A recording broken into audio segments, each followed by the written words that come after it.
So now we're going to start to kind of move a little bit further into this NAFTA doesn't equal USMCA. And I know that's kind of scary. I know July 1st is coming quick, but it's something that we all need to understand that it's here.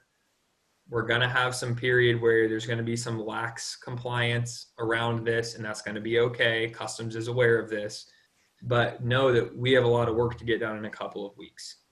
So your goods qualify for NAFTA. This is a question we get all the time. My goods already qualify for NAFTA.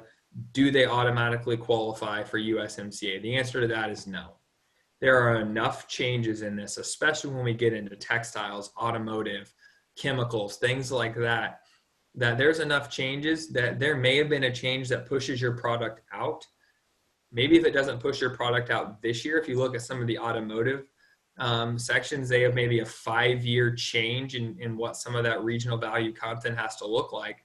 And with that, you're going to have items that may be qualified this year, next year, and then not going forward unless you make some sourcing changes. So there's a lot that's changing in here. Automotive, chemicals, and textiles are really the big three, but you need to double check everything and not just make the assumption that because it qualified for NAFTA, that you already know it's going to qualify for USMCA. I can't say that enough times.